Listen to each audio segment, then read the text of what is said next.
most enduring mysteries and phenomena.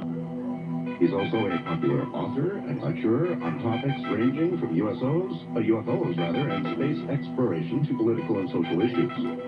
He's appeared in newspapers, radio, journalist at Lawrence Livermore National Labs, and is a former member of the Claris Corporation's Hypercard development team.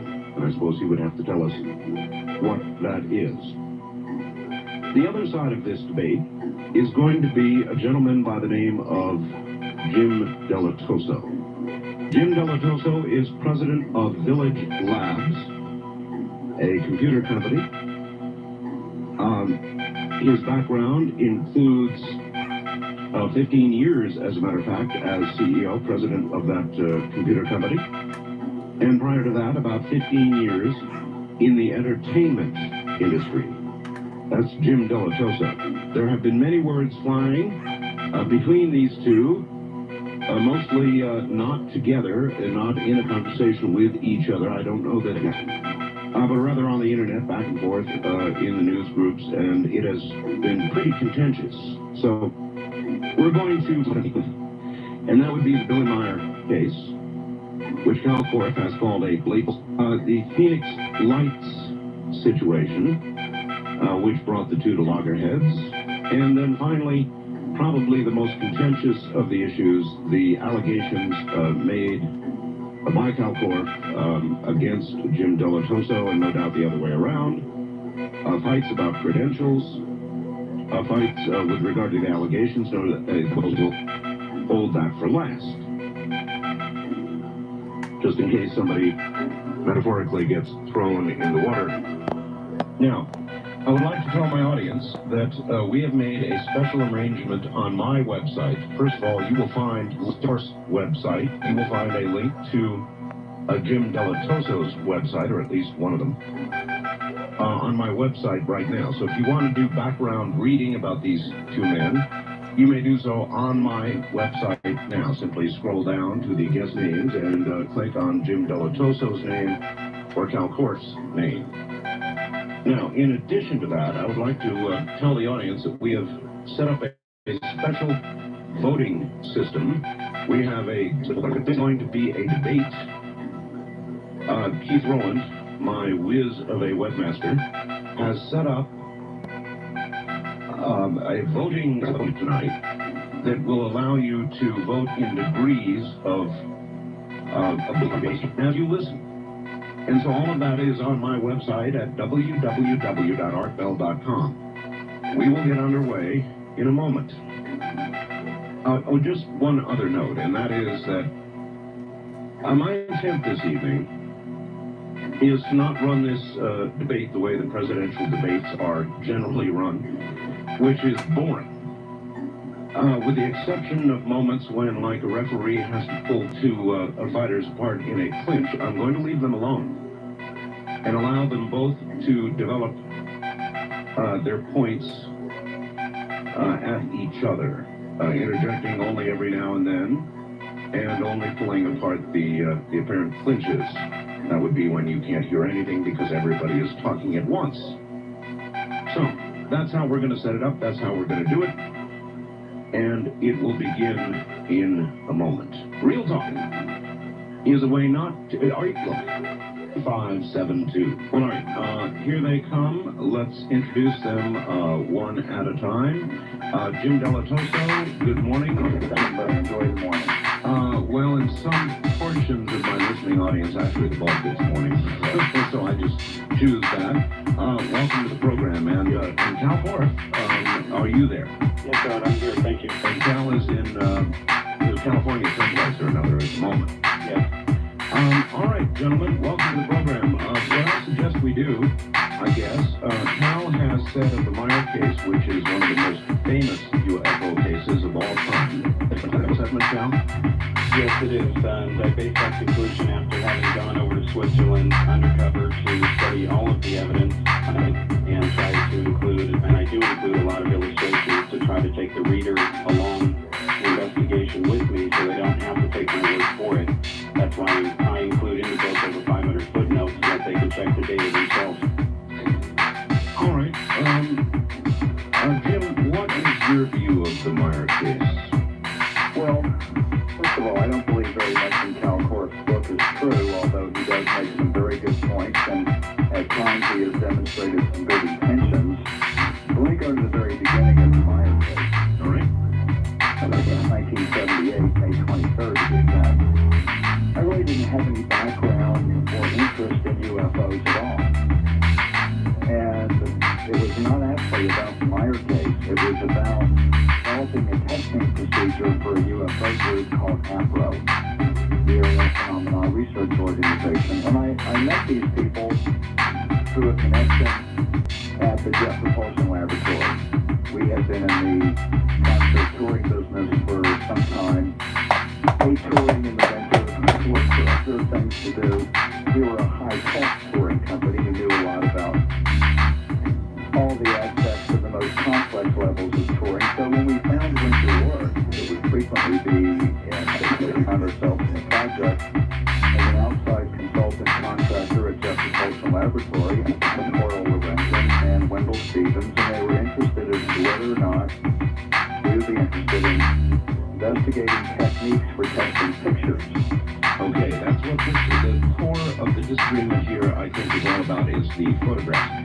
The Meyer case produced some of the clearest photographs of UFOs I have ever seen. Is that, you probably both agree on that? Yes, what is purported to be, they are pristine and stellar photographs. I was or interest, I mean, true, I was a 60s child, so I had interest in many dimensions. But looking at different UFO pictures, I had a background in looking at signal-to-noise ratios, and particularly audio and digital audio and things of that nature. So I spent the first 6 months or so in the UFO community with the Lorenzens and Wendell Stevens and a number of others, Rick Gerdes, and lots of people that were connected with APRO, and defining for them what I had found in my investigation about testing procedures for image processing. All right, to cut to the chase, Jim, I think everybody would acknowledge that you are a photographer, but you do, after all, do that work. That is what you do. Now, in your opinion, are the Meyer photos legitimate? The pictures that we tested by taking them to many different times, the late 70s and early 80s, not one of the experts that we went to found any evidence of a hoax. In fact, those people in facilities that we, quote, penetrated, each with a different mechanism, ranging from Jet Propulsion Laboratory to manufacturers of equipment, all felt that this was legitimate. Now, what do you mean by penetrated? Well, we're talking about 1978, 79, 80, and the state-of-the-art of image processing at that time was such that the tools that are commonly available, everyone from our Bell UFO facilities today, was generally out of reach. We had a variety of ways, as I think back on it. Generally, I can't believe sometimes that we actually got in some of the cases that we did.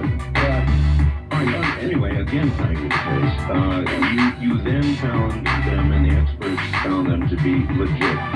Now you have no evidence of a hoax. Now you have village labs, and I assume that in recent years you have re-examined photographs. do it all the time. Do it all the time, and you still feel that there's no evidence of hoax. Well, is that fair? There's two families of photographs in the Meyer case. Okay. There are photographs in the 70s and early 80s. Yes. There are photographs in the modern era. And some of the photographs in the modern era, I am genuinely suspect. What we're debating the older photographs, which you still sort of stand by in saying that you see no evidence of hoax. That's correct. All right. Now, you've called it a blatant hoax. How is it a hoax? Well, the difference between Jim Delatosa's investigation and mine is that I've gone over to Switzerland to the actual locations, a lot of which are mislabeled, by the way, and I show you the real locations in the book. And in order to do a thorough photo analysis, you have to visit the location and take measurements where the photos were taken. If you don't do that, then you'll find that there were no original negatives that were examined, and Jim Delatoso and no one else you just can't analyze a photo scientifically and say it's real if you have no original negatives. All right, I don't agree with that. All right, Cal, very quickly, Cal, is there any way, looking at the older set of photographs that Jim was talking about, without the negatives, without going over there, can you still examine them and declare them, in your opinion, to be a hoax? And if so, if you find evidence of a hoax, yes, but if you find no evidence of a hoax, that doesn't mean they're real, because without original negatives, you can't. UFO photographs by themselves are not necessarily proof of extraterrestrial spacecraft. If you don't find a string, it doesn't mean one isn't there.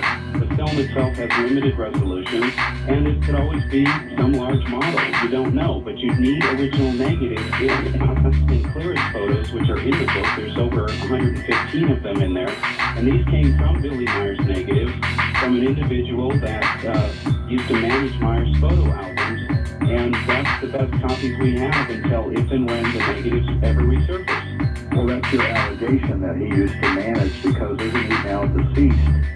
And you met with his wife. Well, Jim, if you look in the book, a page from the photo binder is in there. They wasn't even looking at the book, but I suggest you look at it because the illustrations from the photo binder with the original Meyer numbers are in there. But you wouldn't know that unless you looked at the book.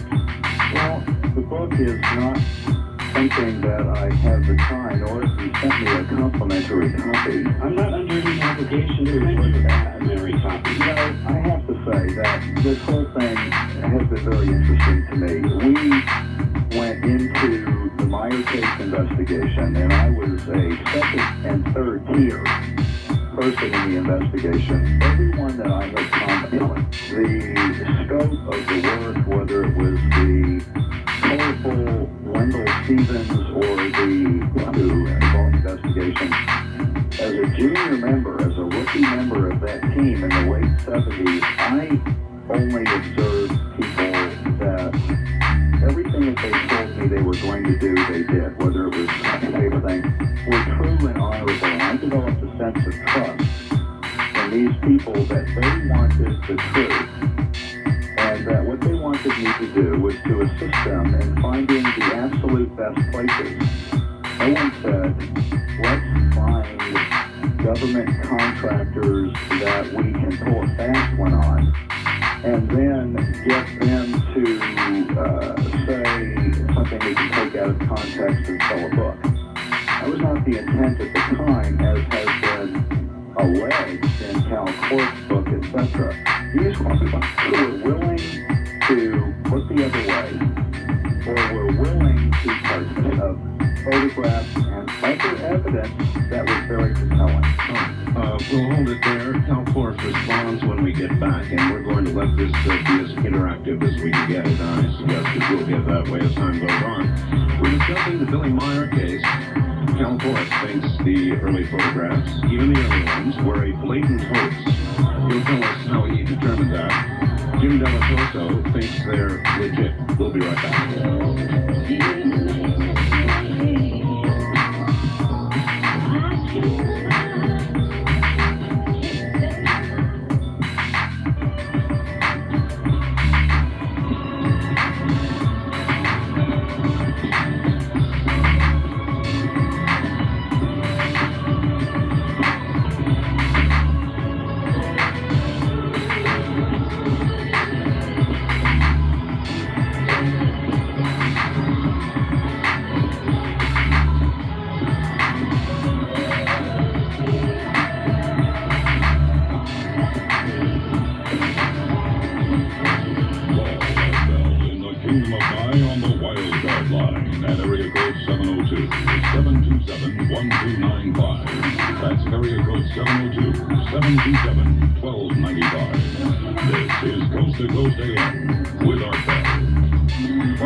Good morning, everybody.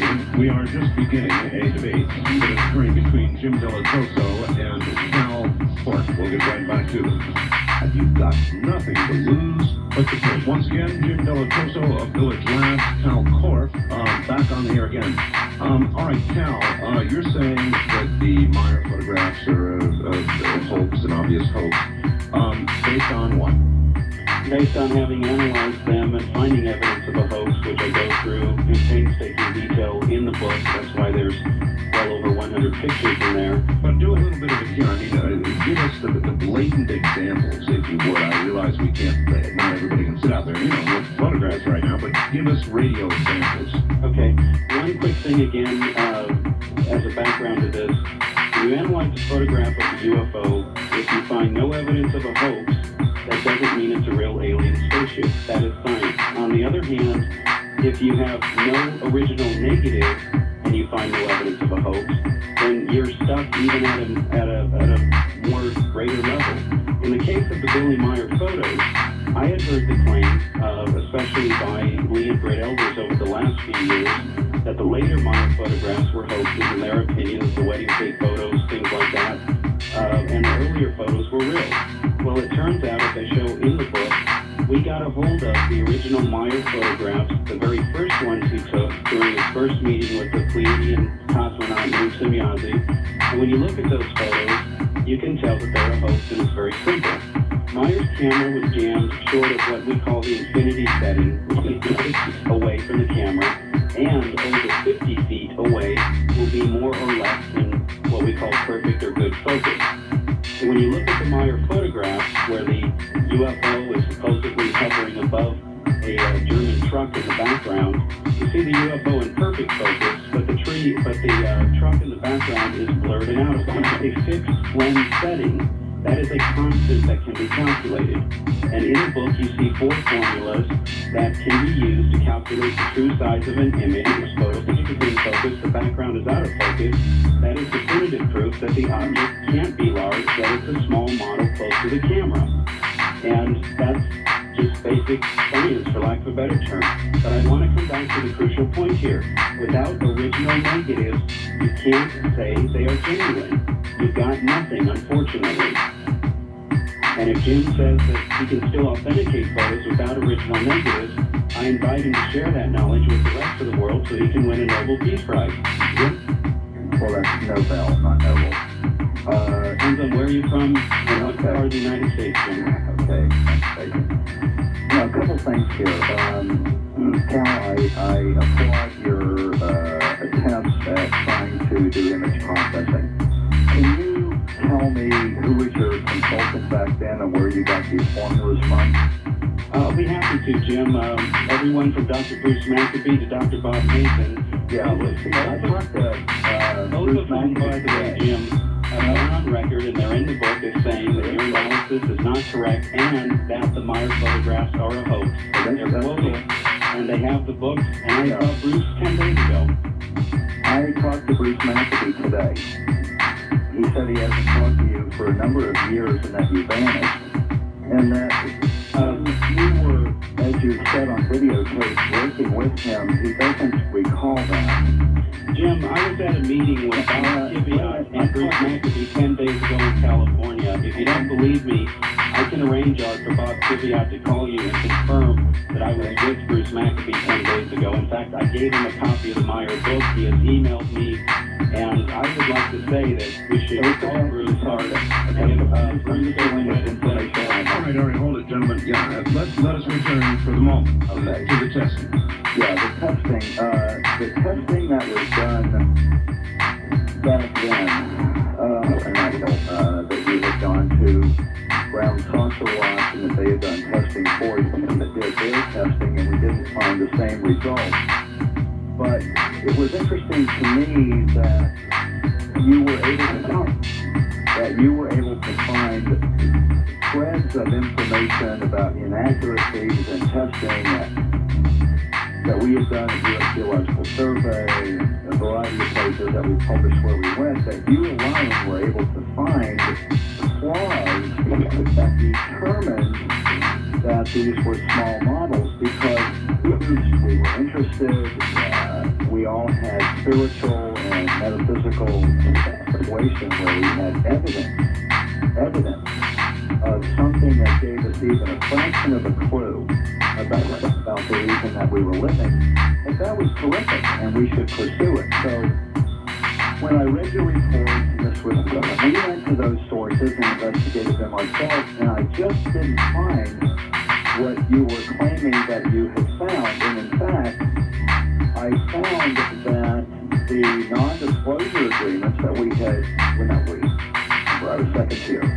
that the elders and Stevens had people sign agreeing that they would not talk to anyone about the fact that we had penetrated their facility. I'm still talking. Okay, sorry. That I had a problem. Done too. As an outside objective third person, those results did not match yours alone. And it looks better. I have a 19, 20-year-old IQ 200 by his own admission person, Cal Corp, who that leaders in the image processing field had not discovered. Maybe we should take a look at that. Because DSW never did any testing for me. They had done it years ago, and in my original Meyer expose, I simply quoted an analysis based on what you mentioned before. The whole reason I started from scratch was to try to rectify all the discrepancies and all the claims. There were parts of GSW's analysis that I could not duplicate. So I started over, went to Switzerland. You've never been there, Jim. And in order to analyze photos properly, you must go to the locations where the photos were taken and take proper measurements. You've never done that. Let's bear that in mind for your Phoenix Lights expose you will do later. Continue. Well, as I was saying, you have to go to the place in question, and secondly, without original negative, even if you find no evidence of a hoax, you cannot say the photos are real. That's the problem I have with your conclusions. Without original negatives, you've got nothing, and yet you're saying they're genuine. But see, we don't have my conclusions. My job was to find the finest hardware, software, and facilities, and to escort the key investigators to those places. You keep referring to my conclusions, where I was the escort. Jim, you are on record in many interviews. You were even saying this in the Encounters debate on Fox we did that Bob Kiviat produced years ago, that the Meyer photographs are genuine. And I'm simply saying you cannot make that statement without original negatives. It's not science. I wish it were that simple. Mr. Clark, can you cite me a paper, a photographic or scientific paper that says that you cannot extract data out of second and third generation pictures? Because remember, you use second and third generation pictures in other cases, so please cite for me this position that you're so hell-bent on. Cal, I would ask that, able to declare a hoax. There's two issues here. First off, when you analyze a photograph, unfortunately, you have to look for evidence of a hoax. Right. If I had found no evidence of a hoax, I would have to say I have not found evidence of a hoax, but because I have no negative, I can't say anything more. In the example photo that I just discussed, which is in the book, and you can look at it, Yes. it is a simple fact that this object that is supposed to be 7 meters in size, that's 22.75 feet in diameter, it's a large object. It's supposed to be that big, and because it's very small in the photograph, it should be in good focus, which it is, and so should every object beyond it because of the limitations of Meyer's camera. Now, is this your scientific experience, or No, the Jim. advice to you of a consultant or two? No, Jim, you know darn well, even with what you know about photography, that if you set your lens just 1/32 of an inch short of infinity, that if you have a large object and it is in focus, everything behind it will be in focus. So if you have a Wait a minute, is that your personal experience in It is anything? not, Is that a Jim. consultant? And if you have to ask that question, then you are not the expert you profess to be. Again, the fundamental issue I is, know the answer, I'm just asking you. I think I've answered that question. And answered your question, Art. I have first-generation photos made directly from Meyer's negatives given to him by many people. How did you do that again? In Switzerland. All right, let me just jump in and clarify what I was asking, Cal. So you said to Jim, you cannot, without the negatives, declare the photographs to be legit. Yes. And so then I'm asking on the other side, since you have declared them to be a hoax, how are you able to do that without the negatives? Because when you take a camera and set it for infinity, Right. objects have to be a certain distance away to be in focus. So imagine that your camera's stuck at that setting, and that's it. It's stuck because according to Meyer's people, he dropped it and it broke at that setting. If the UFO is in perfect focus, but yet the objects behind it, like the trees and the trucks, are blurred, it can't possibly be a large object far away from the camera, because the camera doesn't put something in focus and then the stuff behind it out of focus if everything over 50 feet away is supposed to be in focus. Have you held Billy Meyer's camera? It doesn't exist anymore, Jim. Well, didn't you say in an interview with Mr. Tom Tulane, in order to analyze photos which present a challenge to study, we not only need the original negatives and camera, which we must study because no two cameras are the same. What I was referring to, Jim, and I think you know this, is if you analyze a photograph and you find no evidence of a hoax, the next thing you have to do is look at the camera that took it. In my case, there was no camera to look at, and I never said the photos were real. You have done that, saying they're real, and you've had no negative, and you've never been to the location to take measurements. You also don't know because you've never been there. I am a member of a team, and Jim, spent many hundreds of days at the location. that's not the same as going there, Jim. Also, if you had gone to the locations, you would know that some of them are not where the books say they are. So whatever data you got was wrong, and the only way you can know is to go over there and see it yourself. The Meyer case is over 20 years old. You've never gone to Switzerland, and if you had saved as little as $100 a month during this entire time, you could have gone there back and forth many times, but you never have. I felt very confident that Lee and Britt Eggers, Tom Welch, Wendell Stevens, and others going there as the lead members of the team that I was on were more than qualified to do the things that you alone went and did, and I commend your effort. Jim, I wasn't there alone, and I think you know that. Well, you had one other person there, yes. Yes, as a neutral witness. Okay? So why do you say I went there alone? Well, forgive me. Okay, so let's stick to, Okay, now back to one thing. Can you tell me when you got the report, how did you determine what hardware, what software, where did you go to determine that they were a hoax?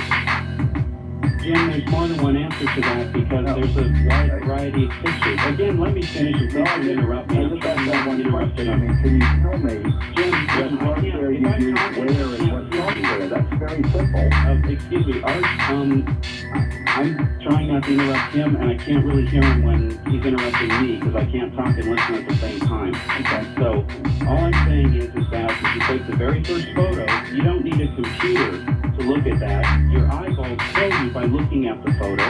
I'm not even sure you know which one I'm referring to, Jim. So let's nail that down. What are we referring to? Which photograph? If you look in chapter 4 of my book, the very first photo series that Meyer took in January of 1975 when he first met Semyazi, okay? That's a key sequence of photos because if he takes the very first pictures, one has to wonder whether he had a contact at all. And, I don't have a problem with people claiming they're in contact with aliens. Not at all. My concern is if somebody makes claims that they are and takes pictures of the said event, and those pictures don't hold up because the object is in focus and everything that's behind it is Hold tight, both of you. In order that we might understand, since not everybody has your book or can see the photo. The bottom side of it primarily, there's a couple of them that he took, so sometimes it's on the edge. And in the background are trees and a large German Mercedes truck that is out of focus. A later photograph. No, it was taken the very first contact, and that's in the Meyer's own book. I cite his photo catalog and the dates are on the pictures. That's not correct. Well, it is correct. It's from Switzerland. That's not the serial I am confused, but I would just like to know how you tested that picture to arrive at the conclusion that it's a small model. Good question. It's a valid question, and again, I've already answered it, but I'll be happy to repeat it. Jim, if your lens is jammed, it's a hair short of infinity, 1/32 of an inch. The object has to be at least 50 feet away or 4 to 6 feet away to be in focus. Yes or no? Art, you have to look up the footnotes. I'm sorry I don't have them handy, but Exactly, to measure the edges for its quality of focus and determine its degree of in focus and out of focus and determine that it's a small model. It's a simple question. Okay, that is a fair question. yeah, and if you look at the photo, Art, look at the photo yourself. Where you got the analysis. In other words, is it your own observation, or did you go to a lab? I did not need to go to a lab for that, Art. If I look at a photograph of Santa Claus that is not in focus, unless my eyes are going bad, it's pretty I'm a obvious. trained photographer. If you've been to I'm not an expert in this, although I've taken tens of thousands of photographs. I just wonder where you went to draw this conclusion. All right, that's a fair question. Small model. We'll deal with it when we get back. Hardware and software and truth. Both of you relax, hold it right there. We'll be through before we, well, let's put it this way, we have miles and miles to go. Jim Delatoso and Cal Court in debate. I'm Art Bell. This is Coast to Coast AM.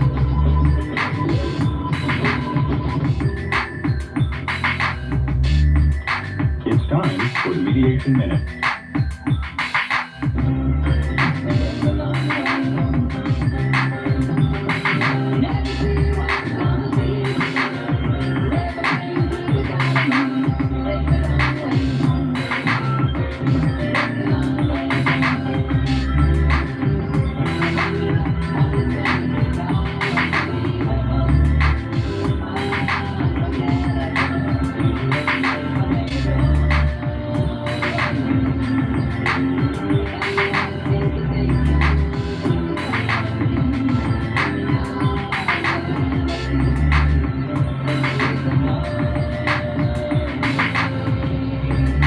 If you have a fax for Art Bell in the Kingdom of Nine, send it to him at area code 702-727-8499. 702-727-8499. Please limit your faxes to 1 or 2 pages.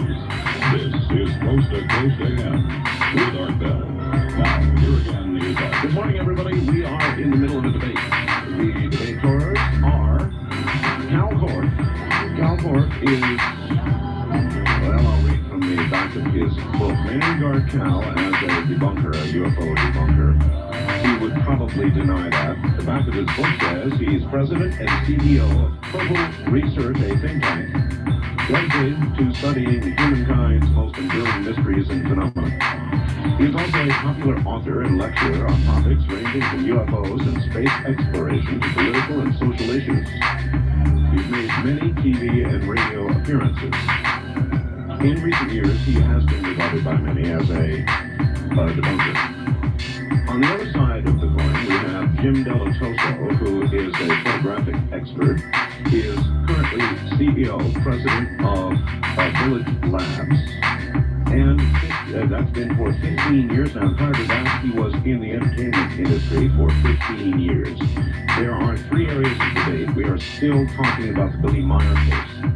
The Billy Meyer case, of course, from Switzerland.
Switzerland, I would suggest to all of you, provided the clearest photographs of UFOs ever taken.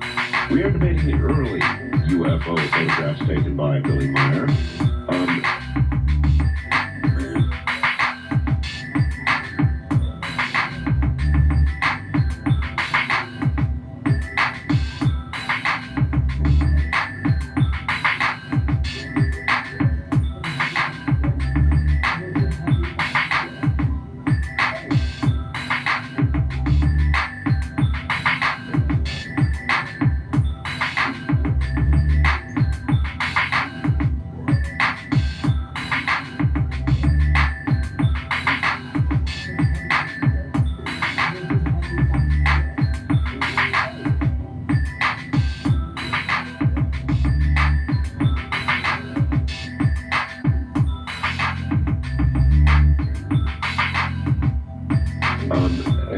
Of course, Calcorp's position is they are a blatant hoax, his word, and Jim Delatoso, who thinks they are genuine.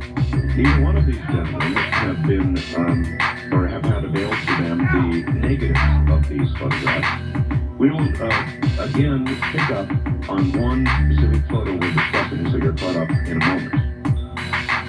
So all of that continuing in a moment. Hard to lose, but that's fine. All right, again, we are going to agenda-wise finish up with the Meyer case, then move on to the Phoenix Lights, so-called. And then finally, the toughest area of all, the allegations, very serious ones, flying back and forth with regard to credentials, and that's where it's probably going to get to be a little rough. But right now, what I would like to do is, again, invite anybody in the audience to go to my website, where we have a very special setup. As you listen to these gentlemen this evening, you're able to vote that you think one or the other is prevailing in the debate.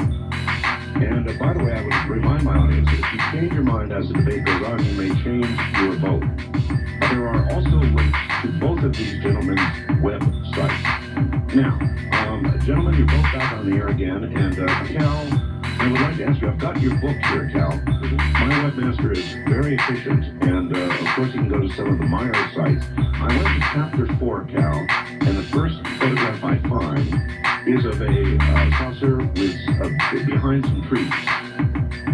I'm looking at it now, Art, and you'll notice the chapter begins with an endorsement of my formulas from Dr. Bruce Maccabee, and Aren't they his formulas? Endorsement from Bruce Maccabee. Aren't they his formulas? Okay, but all I want to do right now is determine which photograph we're talking about. We're talking about the photo on page 144. 144, okay, that would be then the second photograph in chapter 4, correct? That's the second photo, yeah. Yeah, okay. And that shows a disc against some clouds with what appears to be a truck or something in the lower right-hand corner. Right, and if you look at the illustrations on 145, it shows how the UFO is in much sharper focus, is in actually very good focus, much to Meyer's credit. And you can see the edges of the large Mercedes truck in the background, and you can see how it is, out of focus. And if it weren't for a background point of reference, if you will, this indicates that the Meyer's camera is focused for an object close to the camera, because if it had been jammed at infinity, like he says, the truck is so far away, it should be in focus along with the UFO if it really is a large object far away from the camera. All right, the very key question that I thought that Jim asked you was the analysis of this. In other words, the analysis actually is yours. In other words, Cal, you really did not go to any sort of photographic expert to make these determinations. Actually, Art, that's why Bruce endorsed the front of it, because I double-checked the formulas with him. And if you look at the way the chapter opened, But he doesn't remember it that way. well, he's right here, and he's quoted, and he's footnoted. I know, And but if the quoting date is an when endorsement, you Jim, use the word processor. I talked to him today, and he doesn't remember it that way. Jim, the actual date that he wrote this is in there, and it was January 6, 1982, and it was in response directly to allegations you and Wendell Stevens made when you claimed that my methods were unscientific. I checked with Bruce on it. He supplied a quote for it. It begins the book. I know, I and find that's that it. very interesting. interesting, but your credential that you used a few moments ago, Bob Tibiot, told me, which I then checked with Bruce, that Bruce had never really tested the pictures. The issue Bob Tibiot told me that, and then Bruce McAbee told me that, and you are taking things out of context, exaggerating them to fit your own beliefs and publishing them, which I think is very unfair. Okay, Art, that's not true. Here's the statement from Bruce. There's no way I could take this out of context. The statement regarding the object of Meyer's camera, which you called to my attention, is essentially correct. Now, how can I mistake that? I've got the letter. It's essentially correct. Now, you're talking about being very scientifically precise, and you say, All right, I don't want to have to jump in here, so I think that you two can be interactive without tromping on each other too much. In other words, let one conclude a statement, even though it be a short one, and the other one pick up. yeah, was there a computer program used here, or was it some measurements, or was it subjective or objective? Do we have a report with this, or do we have a comment? Check the book. It's in there, Jim. If you haven't read it, a report, don't interrupt me. If you haven't read it, Jim, you would know the answers. The answers to the questions you're asking, if you would read the book, it's in there. There's over 500 footnotes. You have never disproven anything in the book. You claim you've never even read it, okay? Bruce has not come out to say I quoted him wrong. That quote goes back many years because, as you know, this has been an issue for many years now. Then Bruce and I will talk about that, because Bruce has agreed to do a peer review in my processes. Now, I award you on your approach to all of this, but I just need the data that you claim is so essential and so important in all this. Then Jim, why don't you get the book and start? Have a comment. Then why don't you start by looking at what I published? You haven't done it. So until you do, you're not in a position to try to tear it down, Jim. Yes, I am, because you have made allegations, including slanderous against me, and I just want to know if you're for real. Jim, if you haven't seen the book, unless you're psychic, how can you tell what's in it? Well, I'm a good judge of character, and I'm a good judge of intention. Jim, And I just wanted to get some data or some numbers, that's all. the question was, since the data is in the book, if you haven't seen it, how can you critique it, let alone say it's not credible? But is there a report or is there a comment?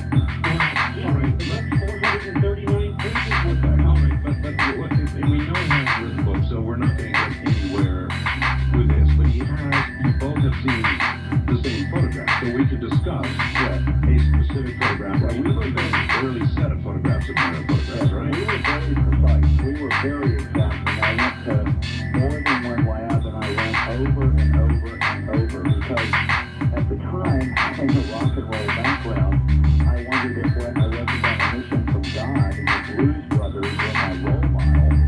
There was humor, there was intent, there was diligence in what we were doing, and I just didn't find any expert who, using the most advanced tools available at the time, drew the conclusion that Mr. Cork did. And with all due respect to Dr. McAbee, who over the years I have,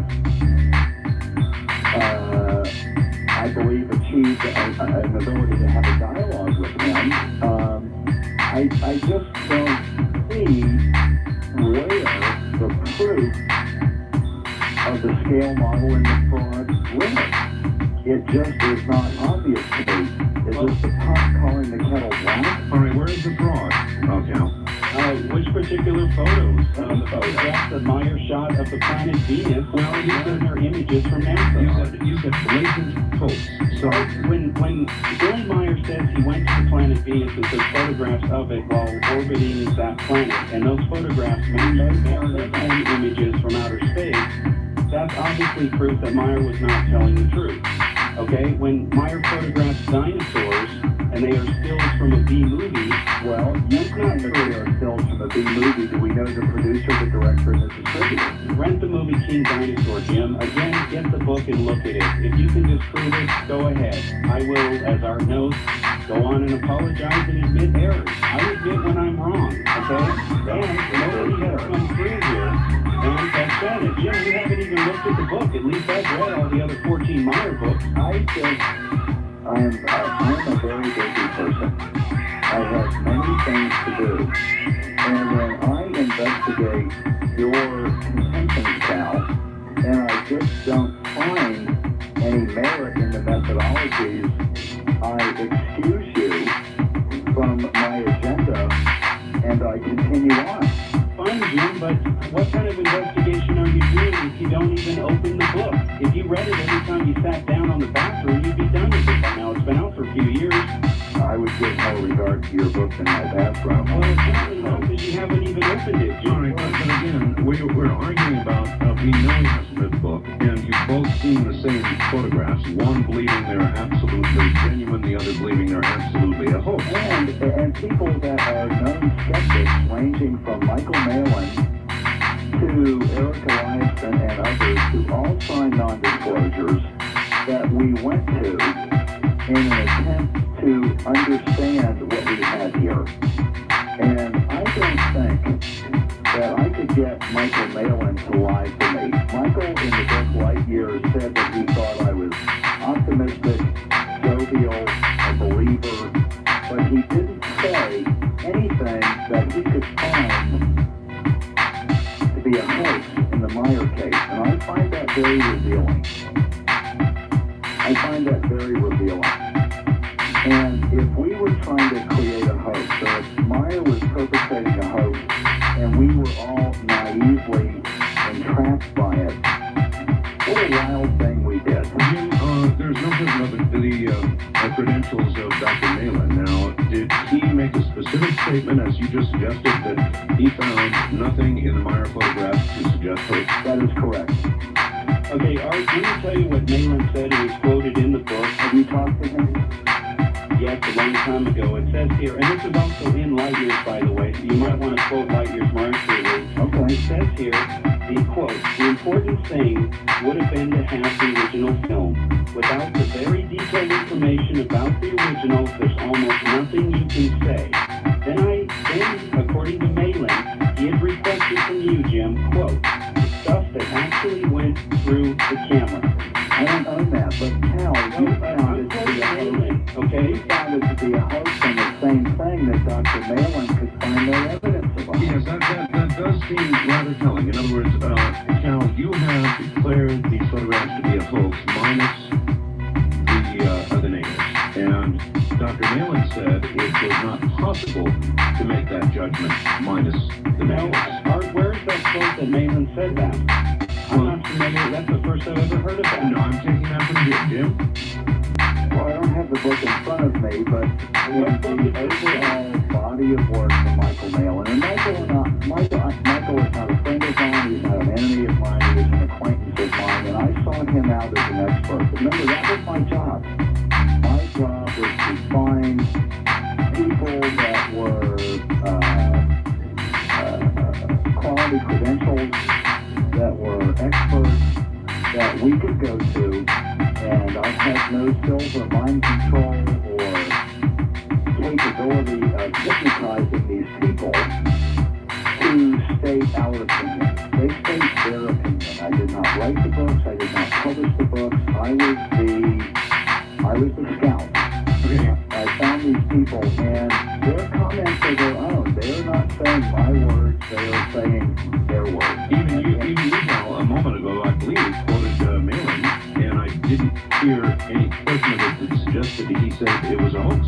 No, all he said is that without the original negative, there's nothing you can say. All right, you, Calforth, have said something without the original negative. Yes, because the photos you're referring to are, I've got over 115 in there. The photos that Delatosa's referring to, they tested 4 pictures. Yeah. 4. Well, we had more than that, but we used 4 as a control group to take to many different laboratories. And the very photo art that we were arguing over earlier, the very first series, was not among the 4. I looked at more than 4 pictures, And and we they went to a dead man's wife. excuse me, Jim, please don't interrupt me, okay? Thank you. The photographs that Malin looked at are not the ones that we're not talking about the same pictures. Meyer has taken like something like over 1,000 pictures. The numbers changed here and there, but he's taken quite a lot. And I admit, and I'm very honest about this, that I have not analyzed every single photo Meyer ever took because Have you ever analyzed any photos? I'm sorry, what was the question? Have you ever analyzed any photo? Yes, and the book is 439 pages, Jim, of that analysis and then some, including the photos of the dinosaurs. Snappy back then. Wouldn't it be great if back then we would have had a snappy? What is the resolution of a snappy? Oh, it can go 1024 by something, or it can go way up. Across how many lines per inch is that? Well, I'm not exactly sure. It's you tell me, Jim. You're the expert. Well, a snappy can go 1024 across the whole screen, but usually S-video is 400 lines across the whole screen, but a snappy is really great. In any case, I just wondered, Cal, if you personally have ever tested any of the pictures, or whether Richard Haynes, as you have said in the video, helped you sneak into NASA to test pictures, which he doesn't remember, or Bruce McAfee, and who I have a high regard for, or GSW, were the sole basis for your test. Jim, if you read the book, you would know that that information is in there, and the answer is no. And the answer, McAfee's endorsement is in the book. It begins the chapter that starts analyzing Meyer's pictures. He endorses his own formulas, or he endorses your findings by applying his formulas in your own way? No, he is saying, and again, you have to read the book, Jim, that the formulas regarding optical physics and calculating distance that I used to make my determinations on way more Meyer photos than you ever studied were essentially correct. And he was responding specifically to a statement made by Wendell Stevens in the MUFON Journal that my analysis was not correct. I have an idea. Why don't we collect all these Meyer photographs, put them on our Bell's website, and have a variety of people download the pictures and test them again? I am more than happy to upload images to Mr. Bell's website, especially with Planet Venus and the dinosaurs and other stuff that I don't even think you would endorse. Well, I did invite both of you to upload photographs prior to the debate this evening, didn't I? That's correct. I was Cal? not a major participant. I'm sorry? Cal, did I not invite you to upload photographs? You asked me for images of the cover of the book. No, Cal. I said I gave you my webmaster's address, and I said send him any photographs you would like supporting your story. Okay, then I will be happy to do that. Do you recall that, Cal? I guess so, yeah. If you, I'll be happy to do it, and if I don't do it, then feel free to tell the world I haven't done it, but I'll be happy to. Well, at this point, I'm only telling the world what our discussion was prior to the program tonight. It was the same with you as it was with Jim. Well, I'm sorry, Art, if I did not get the invitation to upload all these photos. I gave you my webmaster's address. I understand that I still have it on the post-it notepad here. I don't need to upload any image. All right, you did that, and we'll settle it. When we come back, the Phoenix Lights. And this is Coast to Coast.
10:30 sightings and the 10:30 sightings. Where do the two of you differ? Well, I don't know what Calcore's contention is, other than he claimed that he had videos that showed flares with smoke and things like that, which have yet to be demonstrated. Let me tell you what happened. About 8 o'clock, 7:50, there were reports that Kansas City Davenport, the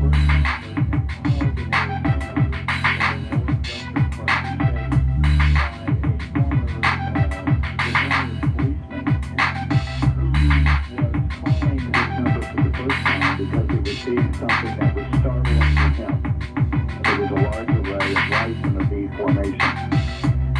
For the next 3 hours, reports not only came into Peter Davenport, but came into every television station, police station, and government agency in the state, as this array of lights flew from the northwestern part of the state to the central part of Phoenix, Arizona, right through the central corridor, over the air traffic corridor, down to Tucson, and turned around and came back and left the state and was blasting in Henderson, Nevada.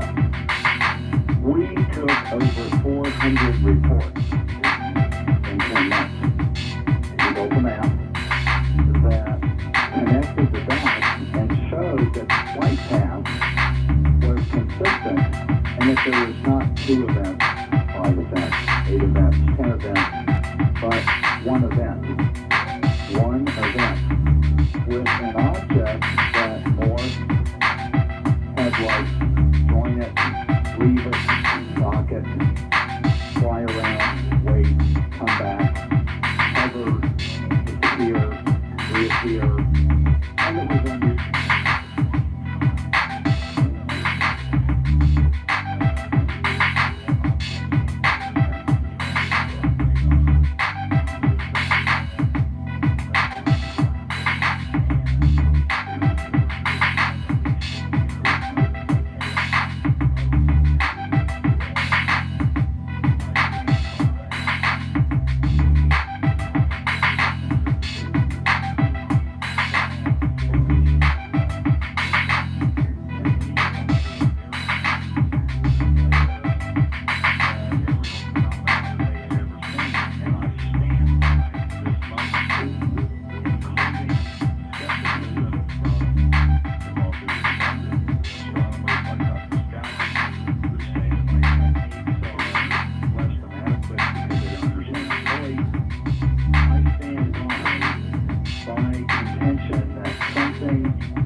Not just relating to Phoenix, Arizona, but to our entire understanding of the UFO phenomena on this planet. There are many people who would agree with Jim Delatosa with regard to the Phoenix Lights situation. Now, what are your criticisms of Jim's work in this area? Before I address that, I need to make one thing very clear. I think that what happened that night, and I got very interested in it because it happened to be my birthday, so my birthday got interrupted. Oh, cool. It was one of those things. It happened. I think there was a hodgepodge of events that night, and I am very honest in saying that I do not have an explanation for the earlier reports. The reports of this V-shaped object, I don't know what to make of that. The only bones of contention I have had are with the fact that the squadron commander that did drop flares at the precise location of the 10 o'clock event, I think those were flares, but I think people saw a lot of things that night, and a lot of those reports remain unexplained, and unfortunately, our government's attitude towards the UFO subject and the American people is one of apathy. They don't care. They didn't come out and say, hey, here's what happened. People had to go digging for it, and that's inexcusable. Now, do you remember the name of the squadron commander who dropped the flares? He was in the Discovery Channel documentary, Jim, where they disproved your flare analysis. Yeah. Do you remember that? Lieutenant Colonel Tanaka was not in Arizona. Well, according to his testimony in the Discovery documentary, he was. Yeah, that has been subsequently denied by himself and others that he was not actually in Arizona when he said we did this and we did that. He was representing the affairs of the squadron as had been reported to him, and I invite anyone who is interested to call the Maryland Air National Guard and talk to Lieutenant Colonel Tanaka and ask him. All right. He's not there. Let's try and settle this. I believe that I've heard Cal make allegations that you, Jim, fraudulently took some of the 8 o'clock material, we'll call it that, and morphed it into 10 o'clock material. Is that accurate, Cal? No, all I'm saying is that there were a lot of events going on that night, and that it's not possible scientifically to say everything seen up there was all due to a UFO. Hellbop was out that night. There was a refueling operation. There are unexplained evidence reports of V-shaped objects. There was also a V formation that seemed to change shape, and there were flares that were dropped. There was a hodgepodge of things going on, Art, and I think you have to take each individual case on its own individual merit. Okay, so you have never said that he took 8 o'clock early material and tried to present it as later material. As best as I can recall, okay, and if I'm wrong, please correct me, a long time ago, months ago, because I haven't really talked about this since I was filming with the Discovery Channel production, that to say that the 10 o'clock event were flares, or were not flares, I disagree with that. I think the earlier reports remain unexplained and should be researched further. I'm ashamed as an American citizen that our government doesn't seem to care what its own people think. I think that's unfortunate. And but I do believe that the events caught on video that got so much attention were flares at 10 o'clock, and that's a separate event from the earlier reports that remain unexplained. And I want to remind everybody that I myself did see a UFO years ago, and I don't have an explanation for it today. That's one of the reasons. Cal, if you really feel that way, Cal, about our government, in a letter that you wrote on the internet, in part you said, "Are you listening, Bob Dean, Wendell Stevens, Michael Hessman, Billy Meyer, Jaime Lozon, Lee and Britt Elders, Tom Wells, Tom King, Bill Hamilton, Francis Emma Barwood, Stephen Bassett, Walter Burroughs, Jim's Carr. The list is much longer because the UFO field is overloaded with con artists and people who have an agenda that is not based on the truth." Did you write that? Yes, and the UFO field does have con artists in it. Well, then why would you include Emma Barwood, for example, who did nothing more than simply request that the government act as you just suggested it should? In what sense, Art? Honesty and openness, and be willing to investigate these sorts of things. In other words, you seem to be taking on Emma Barwood. No, what I'm saying is that, and I say this in the internet post, that there are a series of exposés coming out by journalists. One of them came out last week in the Phoenix New Times, where the UFO subject has gotten so much attention that it's got the attention of the journalists, and this is great. Now the burden is on the UFO field to present the best evidence, and what has happened with the Phoenix New Times is this reporter went and double-checked these claims in my book, started to go back to scientists that had problems with diagnosis analysis, and he wrote a piece that quotes these people saying that there are problems here. And I know for a fact that there are other similar type exposés coming out, and, you know, like, if you look at what he quoted from me, he just listed the quotes from the book. There wasn't any single quote from me, and I don't want to get involved in those things. I want to focus instead, as I mentioned on the internet, that I'm trying to see if we can get the government to declassify UFO documents that I think we have a legal right to have in our possession. If we can just learn what the government knows about UFOs, we'll certainly be way more knowledgeable than we know now, which is not very much. Well, I don't see how that position differs from Ms. Barwood's position. I don't know of any active campaign from Barwood to write a bunch of letters to Air Force representatives. I know she has called for an investigation. She has written to her state senator. She has tried to initiate all kinds of investigations, Cal. Yes, she's contacted several people, but she is not gone back systematically, and I think it's because she's not a UFO researcher, which is not her fault at all. She's running for office the way that we're starting to do, in that we're approaching the same agencies like the NSA and saying, look, the Supreme Court ruled years ago that you guys could withhold this UFO data for national security reasons. Well, now that the Cold War is over, can we go back to that decision, and can you let us have the data? We're not interested in compromising national security. I'd like to think there's a way for them to say, yeah, it was an unidentified event, but we don't need to know the names of agents that might have reported those or compromised their safety. All right, but again, Cal, to be fair, these are your words. You talked about all these people and then said the list is much longer, meaning names, because the UFO field is overloaded with con artists and people who have an agenda that is not based on the truth. Now that puts all of those people, your own words, into that category, Cal. Well, I don't think it does, Art. I don't have that in front of me, but these are your words. The UFO field is overloaded with people like that. I also stated in my prior book that every other area of scientific inquiry has its problems, and what we need to do is raise the standards of evidence and science, pick out the data for peer review. That's why I put over 500 footnotes in my book so that people could check it, and that's just the way you document things.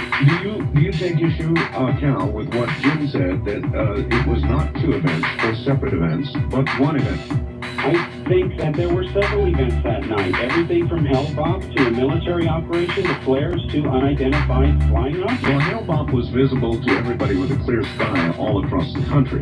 But it was still an event that night. A lot of people were out that night watching Hellbop. But my point, Art, is that several things were seen that night, some of which remain unexplained. And I have no problem admitting that I'm baffled by those reports. But one interesting thing to think about is if there are extraterrestrials, as we all have been following a passion in our lives to find out, whether it's Hal Korff or Art Bell and many of thousands of millions of others, what if extraterrestrials said, let's go to a higher octave of an attempt to communicate, not just with human beings, but with government, military, and many other officials, and did something. Now we are doing what we agreed we would, throw out the baby with the bathwater. And we are purposefully attempting to discredit, for personal reasons, aspects of a Rosetta Stone. And I'm not saying that is it. I'm saying that as an optimist, combined with my skepticism, so therefore I'm a scalpinist, what if, and I'm just saying what if, we should look at the truth of the chief of the Gila River Indians, who says that the lights were directly overhead, not 30 miles away at the gunnery range, but directly overhead, and that there were pilots and military people and National Guard and cross-section of humans like the day the earth stood still, wondering, confused, interested, looking for collaboration, and all of a sudden we have the dichotomy that has prevented them from overt communications materialized live and in front of us. And here we are manifesting it live on the radio,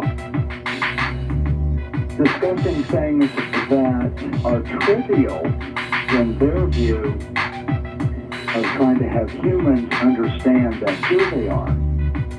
And we have petty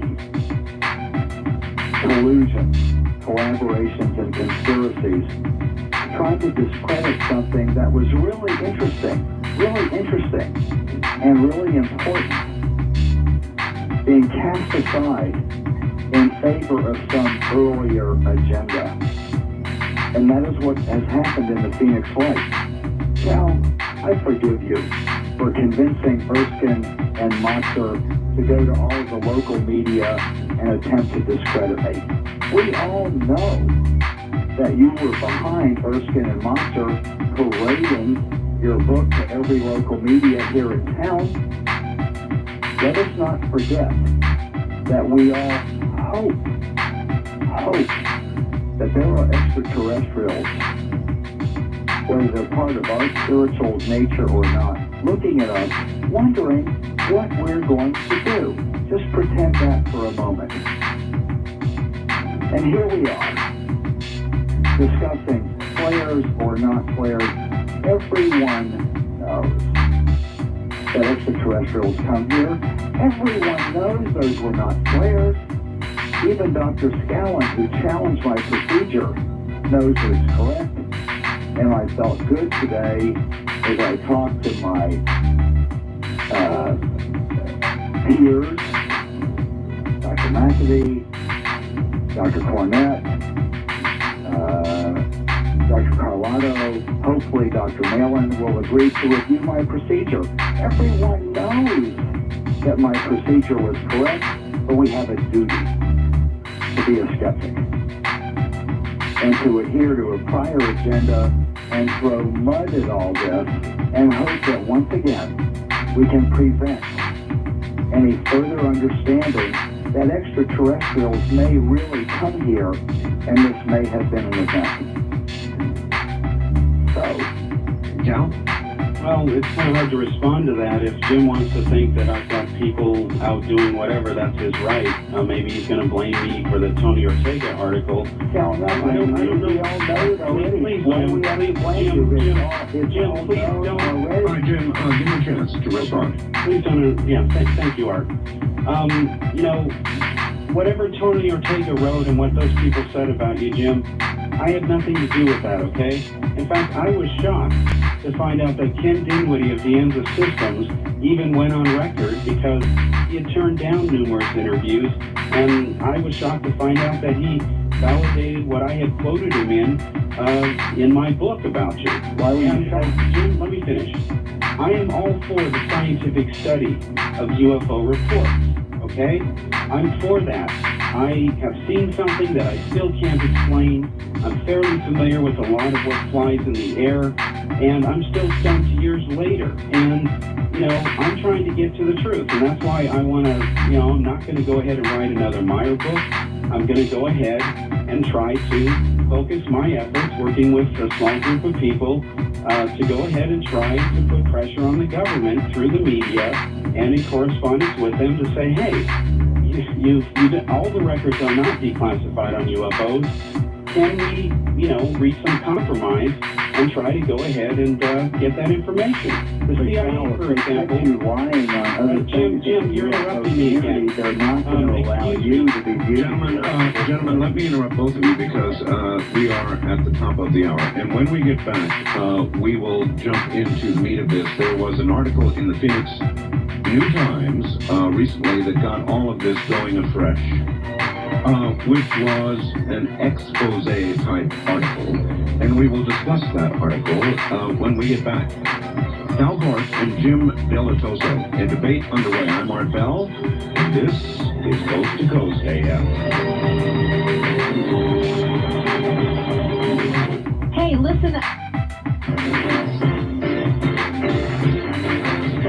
From the Kingdom of Nye, this is Coast to Coast AM with Art Bell. First-time callers may reach Art at area code 702-727-1222. 702-727-1222. Now, here again is Art. Once again, here I am. Good morning, everybody. We have a debate well underway at this hour. The debaters are Cal K. Gorf, who is said by many, though he would probably deny it, to be something of a debunker. Cal Gorf has a book called The Billy Meyer Story, Spaceships of the Pleiades. And again, for those of you just joining, he is president and CEO of Total Research, a think tank dedicated to studying humankind's most enduring mysteries and phenomena. He is a popular author and lecturer. Now, on the other side, we have Jim Delatoso. Jim runs something called Village Labs in Phoenix. Or in the Phoenix area, I guess you really ought to say. Jim has been at that for about 15 years. Prior to that time, he was in the entertainment field for 15 years. That represents their backgrounds.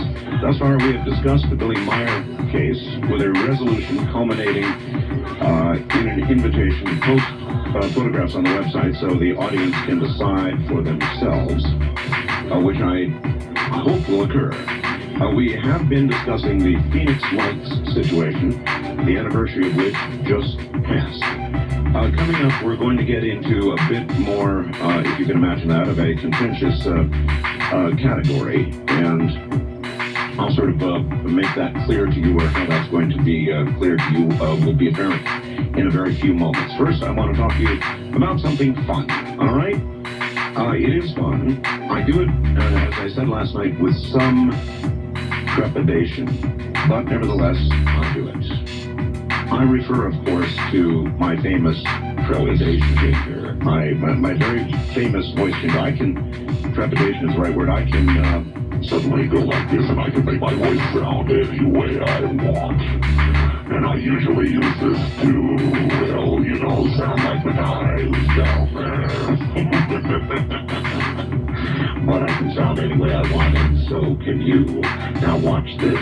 All of a sudden, if I don't want to talk to somebody, I can run it right up on here, and I can say, I'm sorry, Mr. Bell is not home right now. Call back later, please.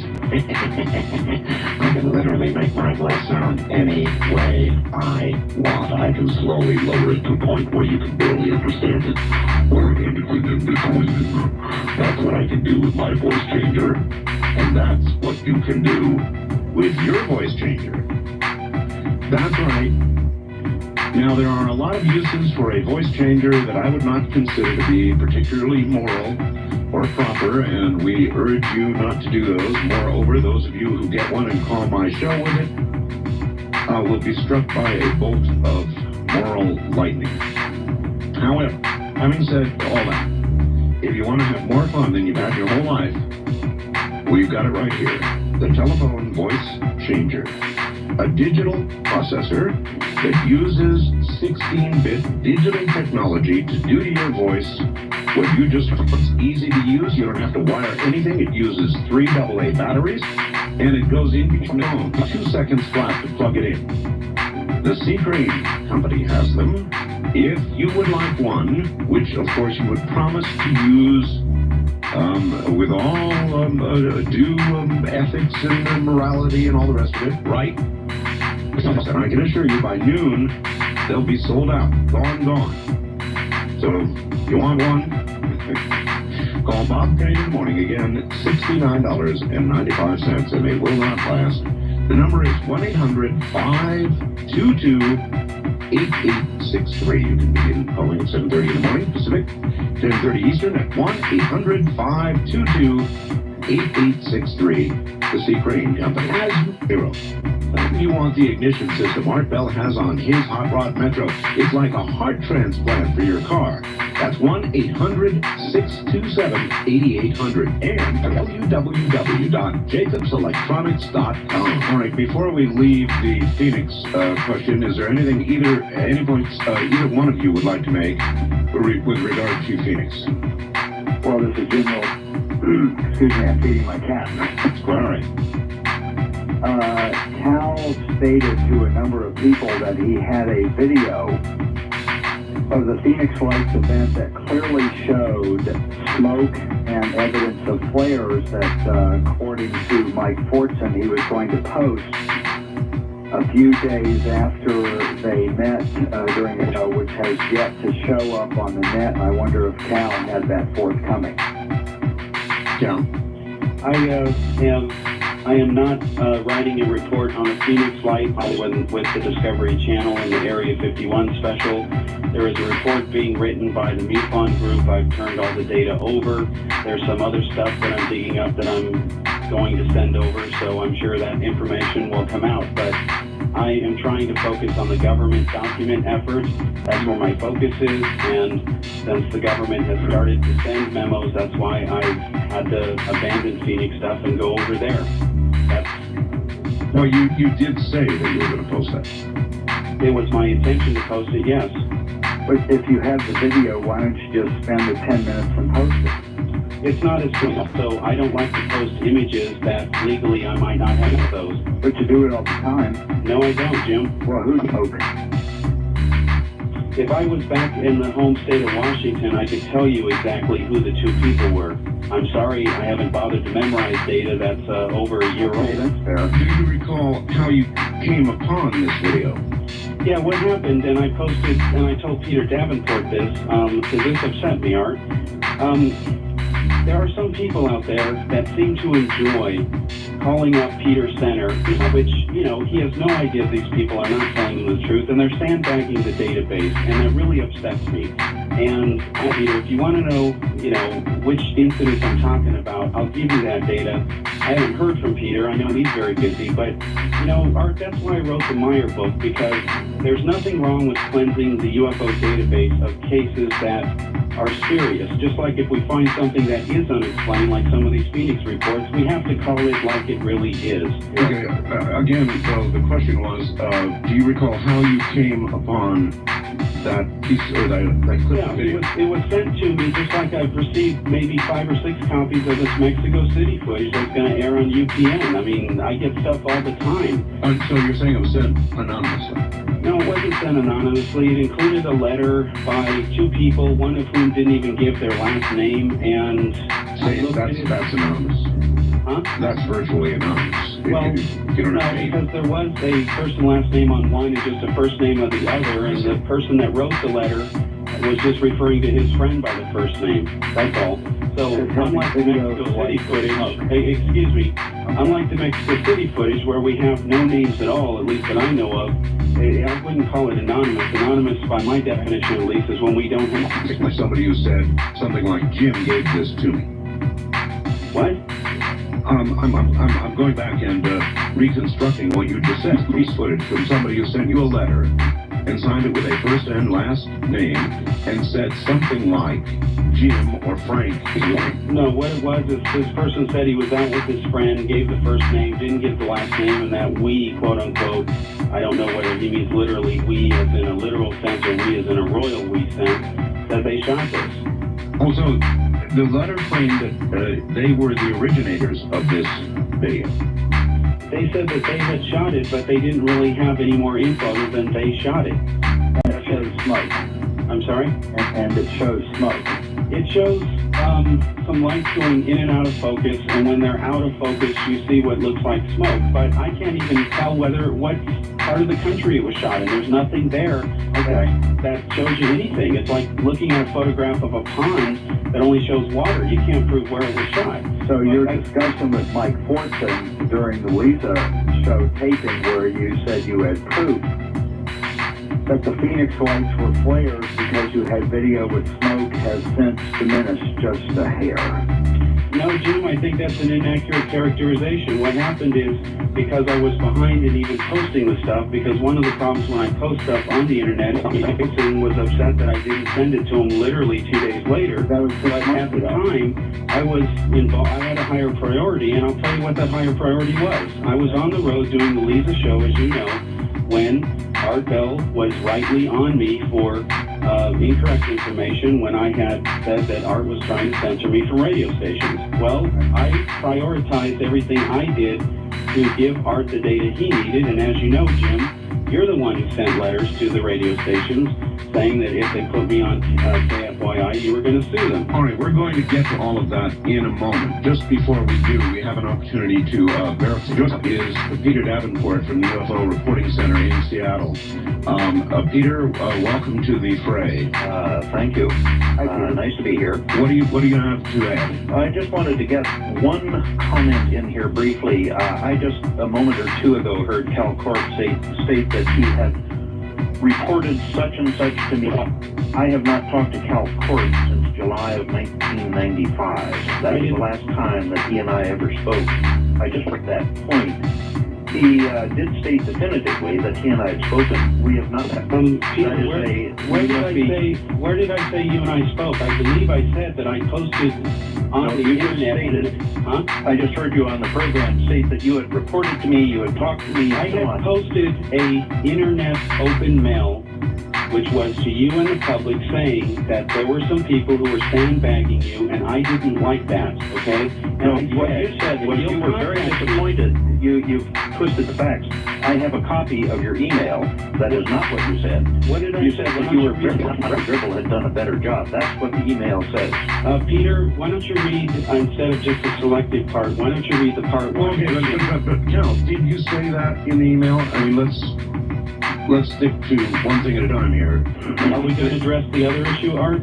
We can get to it indeed, but let's take them one at a time. Did you say that? I said that I felt they were more objective. I did say that, and that is my personal opinion. Because what I've seen in the UFO field, Art, which does bother me, is that it used to be in the 70s that nobody had a problem with most UFO reports remaining unidentified, okay, or rather, most UFO reports being honest, simple mistakes. What I've seen a lot of researchers now do is tend to defer to the UFO explanation as the default, and we have to be very careful. I don't have a problem with 5 or 10% of the reports being unexplained or worthy of scientific study. Most people make honest mistakes, report honestly what they think they saw, but not every UFO report is an extraterrestrial spacecraft. At the debris that was Russian rocket debris decaying, when he was convinced that those were UFO reports, well, I had a problem with that, and it did bother me that that position was taken, and I expressed that, but I also... I'm calling on another matter, and that was a matter less than 5 minutes ago. I heard you, Cal, state that you had talked to me, you had reported such and such to me, and so on. I immediately went to the telephone. Let me finish my point, if you would, please. Sure. I immediately went to the telephone because you and I have not talked since July. We have not talked on the telephone. We have not talked in person. We have had no direct communications, Cal, since July of 1995. Then what was the email to you, Peter? What was that? No, that was an email sent to me by another party who said, this is what Cal Korff is saying. I didn't send that to another party, Peter. Pardon? That email was sent to several people, one of which was you, and you never got back to me to say, Cal, which report were these guys wanting to be on? By another person. You're dead wrong. And you stated less than 10 minutes ago on this program, you reported to me that is never the case. That is dead wrong. If you disagree with what I'm saying here, please state the precise date and time that we spoke or under what conditions, and we will test that theory.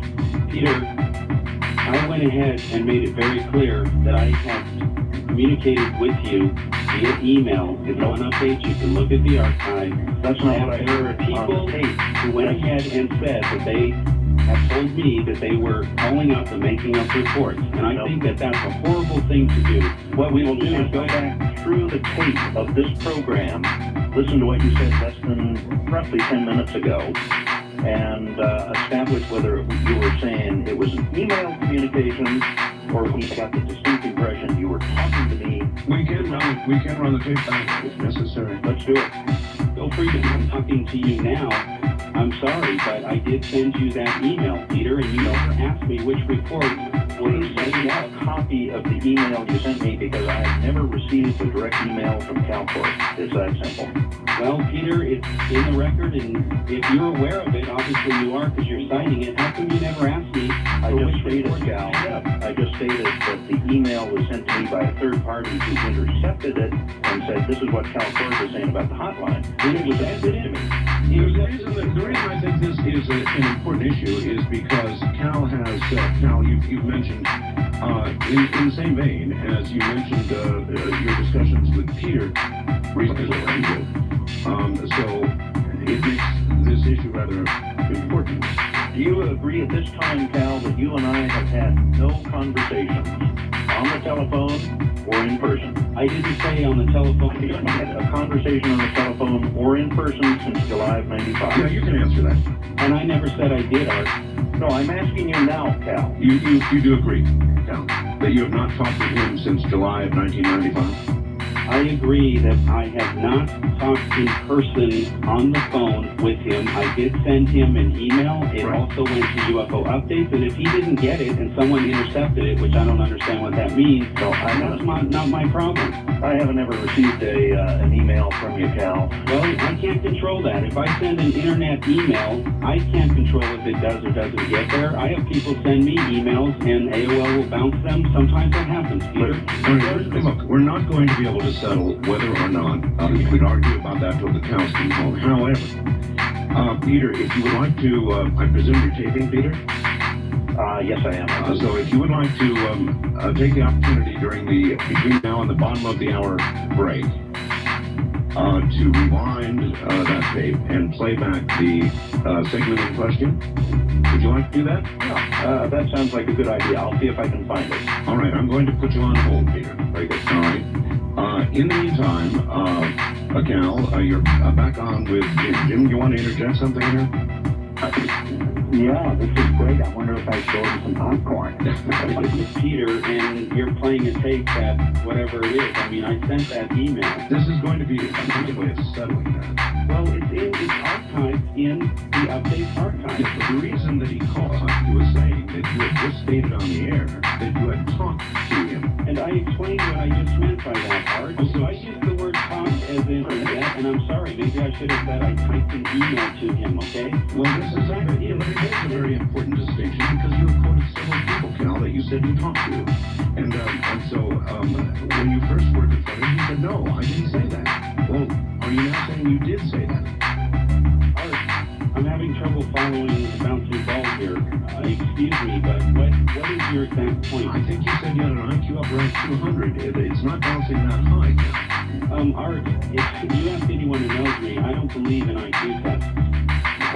So if anyone wants to use that... This is a very simple matter. Sending an email is not talking to someone. That implies what you and I are doing right now, along with Jim. Having a discussion, either on the phone or allows direct interaction. And Art, I will say this for what I hope is the last time, because I hope it's very clear. If I use the word talk, I am sorry. I'm telling you, I sent an email to him and UFO updates, and in there I mentioned that people were sandbagging his database, and that is just wrong. And if he wanted to know what reports I was referring to, please contact me and I'll tell him. And as far as I know, he never did, but I can't prove he never contacted me. And even if he never contacted me, so what? That's his business. All right. That's where we're going to break here at the half hour. And when we come back, we'll try and settle this. We'll see if we have the audio immediately available. And then we'll move on from there because there is a lot more material. There are allegations that CalCorp made against Jim Delatoso that I have here on paper. So we'll come back with that in a moment as the debate continues. Reminding my audience, you can vote on the website with regard to who you believe is vote AM.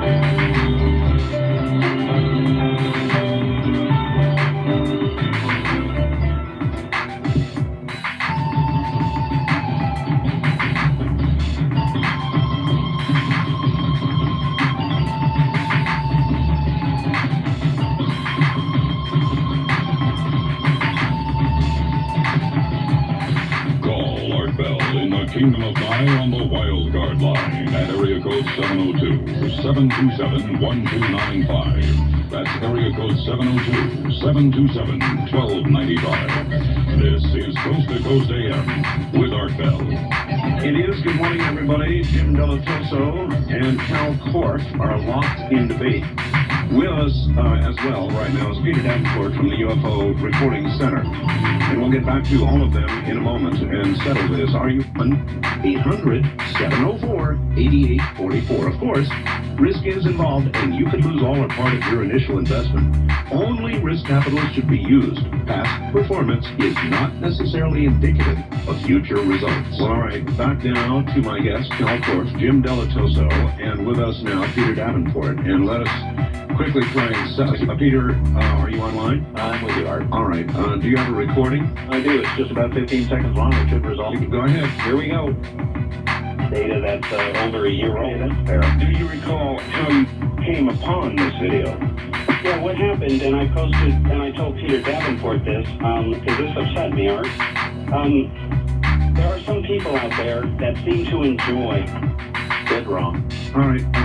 I told Peter Davenport this. Right, I didn't say I talked to him, I told him, and the internet is one way to talk. In fact, Art, I thank you for conducting this poll because it shows 70% according to the chart and 24% in favor of... Well, listen, the poll, first of all, is not complete until the program is. I understand that, Art. Secondly, in fact, you did say that. Now, did say what? That you talked. Where's the recording saying I talked? I thought I just heard the word told. Told? All right. Cal Corp and Peter Davenport have never, ever had any direct communication, either over the telephone or by email. My record of email will show it very clearly. I don't even know how I can contact Cal. Peter, In the the very email that you just quoted has my return email on it. So that is not No, true. I've never received an email from Cal Corp, is what I'm saying. Well, I can't. I've been looking for your email or your phone number for about a year to invite you to one of our monthly MUFON meetings up here, Cal, and I could not find either one of them. Then why don't you look at the email you quoted from that has my return email and the header and footer information? It's right there. That was not available to me. It was only a second-hand quote of what Cal Corp had said about the National Guard. Well, we I gentlemen, want to go on extra UFO update. gentlemen on the radio, we are not going to settle the question of UFO. There is no way we can do that. Peter, I thank you for the reporting. Thank you very much, Art. All right, take care. That's Peter Davenport now. You mentioned, I wasn't going to mention it, Cal, but you mentioned it. There was, between you and I, Cal, a very severe incident. Yes. You, in fact, wrote that I had been putting pressure on my radio affiliates to censor you, to keep you off the air. In fact, you went so far as to say that I had threatened to cancel my affiliation with, for example, KFYI and another station in the Northwest if you were allowed on the air. Is that correct? Yes, Art, and I think we've been over this. Well, you brought it up, I didn't. Yeah, I understand that. And the reason I now bring it up, and you were absolutely incorrect about that, weren't you? Yes, Art, and I apologize to you. Yeah, you And did. once again, the information that I have been told was wrong. Cal, The Cal, least you I could do apologized is after. apologize because I was wrong, and when I'm wrong, I admit I'm wrong. Yes, you apologized after a long, very difficult ordeal with you in which I threatened to sue you. And I said, you are damaging me, and I threatened to sue you, and you continued for days to say, no, I've got the documentation. Do you remember that, Cal? Yes, because the person that had told me this told me they were sending it, and I'd received part of it.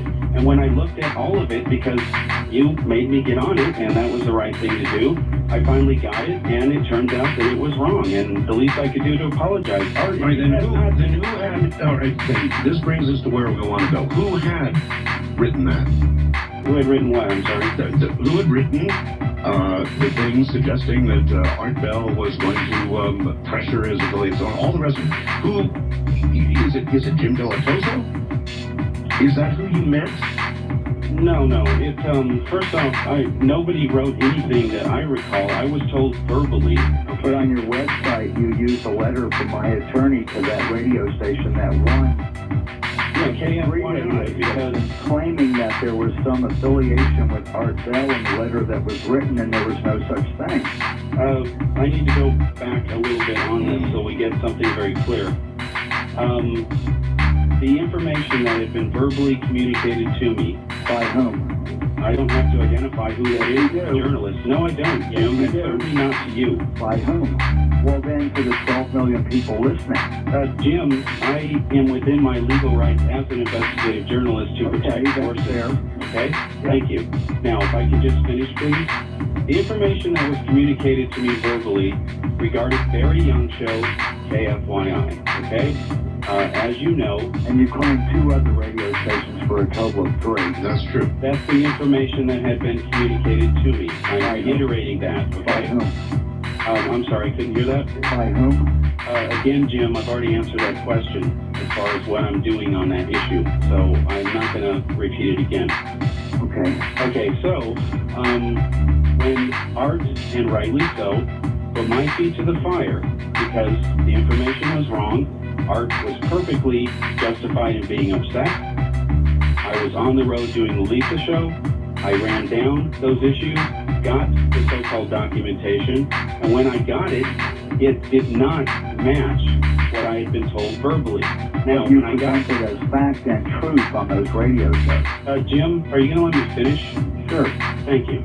When I got that documentation, I was shocked and hurt to find out that, A, it wasn't true, and it's like, okay, I need to give Art an apology, and boy, talk about making a really bad blunder. I'd never made a mistake like that before. And not only that, but here comes 2 letters, one from you and your attorney to KFYI saying, essentially, and it's on the web, that if KFYI lets me on the air, you would resort, it says more or less, to legal action. And then they replied to you. You have made up stories in all your radio stations. Jim, They be concerned about that. Jim, please don't interrupt me, okay? Okay. All right, so they write you back, and they essentially said that, roughly that, they were going to put me on anyway, and then they started asking you questions about did you or didn't you have a PhD or claim that you had one from McGill University, et cetera, et cetera. I did. And as I noted, Jim, please don't interrupt, and as I noted, as far as I know, and maybe you have, but as far as I know, you didn't respond and didn't even supply proof about the issue of, claiming you had a PhD from McGill when the truth is you didn't. We've been over that on other shows like MSN where you finally admitted, only because I kept asking you, that that statement wasn't true. And it's nothing personal, Jim, but here's the issue. I've made mistakes, but I have never gone around and said I have a PhD when I don't. And if anybody says that, it doesn't matter who they are.